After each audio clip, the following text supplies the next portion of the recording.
We've got the Felix Navidaddies versus... Damn it.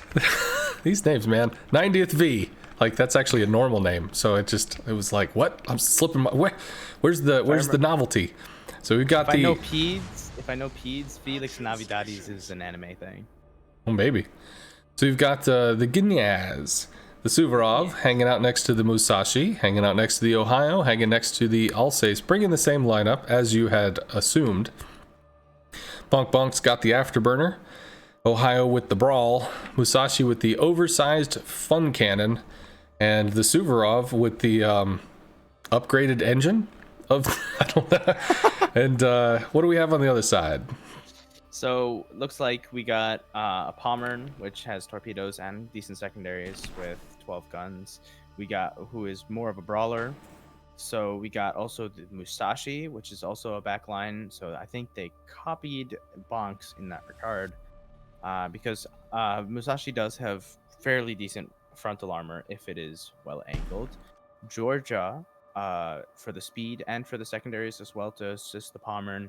And it looks like they actually brought a Ganget as opposed to the Mikasa last time.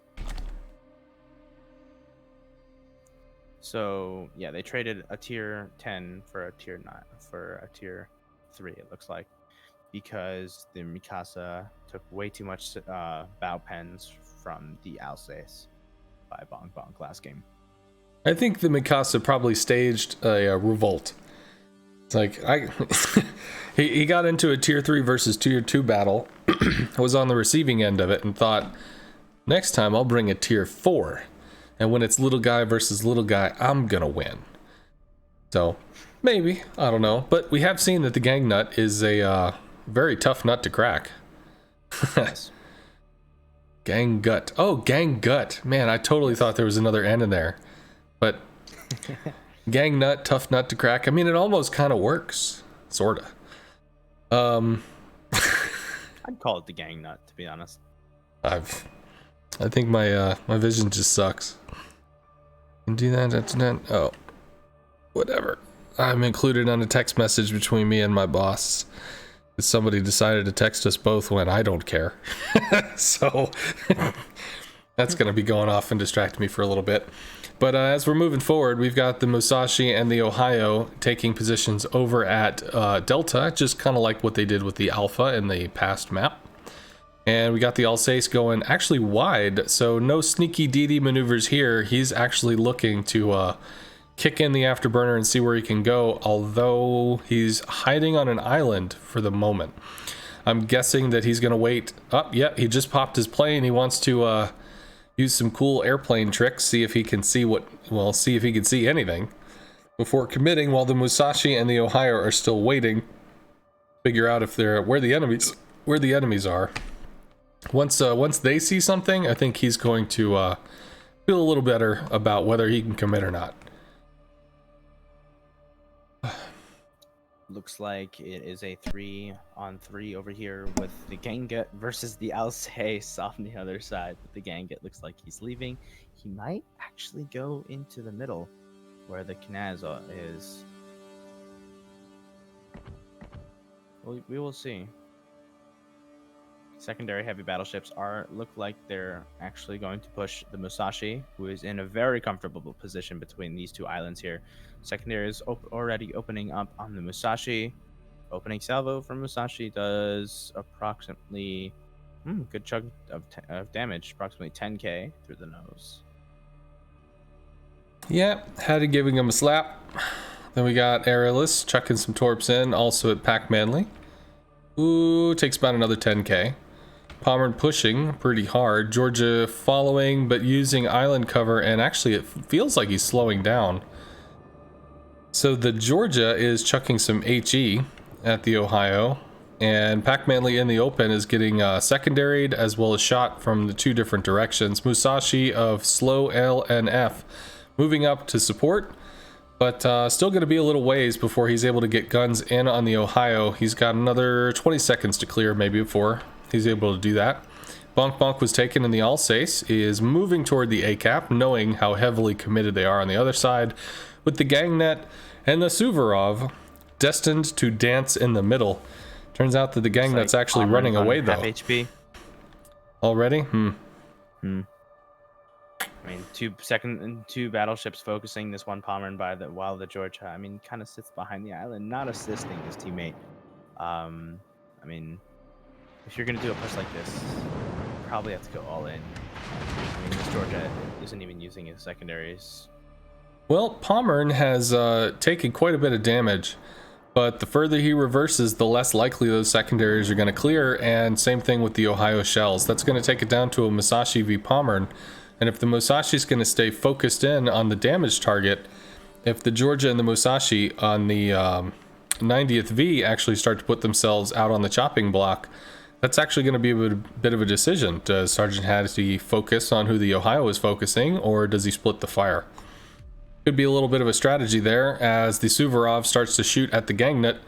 It's low tier versus low tier. The slap fight is beginning as the Alsace of Bonk Bonk starts to cut through A like a knife, heading toward that Gangnut, trying to save his little Suvorov bro.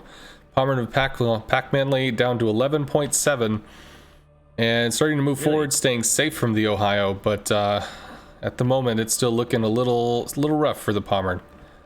Looks like the Alsace is pushing up against the Ganget, and the Ganget is giving flat broadside to the Alsace in order to actually beep out into the Knaz. Honestly, I'd be broadside to the Knaz over broadside to the Alsace. Oh, it is a full secondary build Alsace, so he does have approximately 12 kilometers of secondary range that are really spammy and have very good fire chance. If the Ganget gets... Ooh, he just got half healthed by... Looks like the Alsace... although he is safe to push through against the Knaz, does have also, I think, 4 guns advantage on the Knaz with the same reload. Yeah, Gangnut, once he gets into island cover, it is a tier 4 versus a tier 3. And we already looked over, the Gangnut has quite a bit of armor, so if he's able to stay bow in or stay correctly angled, he's definitely going to be able to bring a case to it. Plus, with the island cover taking him out of the gun side of the Alsace, it's now Alsace versus Musashi. Slow LNS versus Bonk Bonk was taken, and the Georgia moving forward with the play to try to take the heat off the Pommern, but unfortunately Pommern does go down. Mini Hannibal taking shots now from Musashi and an Ohio. Musashi chucking shells at the Ohio, not wanting to engage with Bonk Bonk was taken. Oh, Musashi's full forward, trying to clear the gun sights of the Alsace, and is about to do it. Shells are out, but they're not going to be able to make it. Musashi has moved. Musashi moved. Yuck, yuck. Shells going into the Ohio. 16. They're not going to be the difference. Mini Hannibal has cut between the island for the Ohio and the Musashi. If he's able to pull off a ram here, if the Musashi's he's not going to. Airless is waiting with his guns for that gap, so that if the Georgia pushes out, he will certainly die because he will take a full broadside from the Ohio. Looks like Georgia might be going for it. I don't think it's a good option though. The Ganget is closing in on the Knaz, but the Alsace is right behind the Ganget, and he might actually just die here because, I mean. That is true. Alsace is moving into positions. Guns are going to be clear in now. That's one shot. That's a second shot. Georgia goes down. Mini Hannibal. Oh, there goes the Gangnut. Ganget. Ohio of Airless able to reverse behind the island so the Musashi doesn't have the shots to finish him off, and Slow LNF is going to emerge into a staring contest between him and Sergeant Hattie, soon to be aided by the Ohio of Airless, who's now full steam ahead looking to join into the fight. At this point, we have A and B, now C, over to Felix Navidaddies. And once this Ohio is able to get into a broadside situation, I think this one is done. Slow LNF, shots coming into him. I don't think that's the kill. I think they're going to take the ram. Oh, it'll be a good fate. with the 40k. Yeah, they're going for the snuggle. And the ram. They spun the bottle and it came up heads. So they went tip to tip. And that's going to be the end of game 2.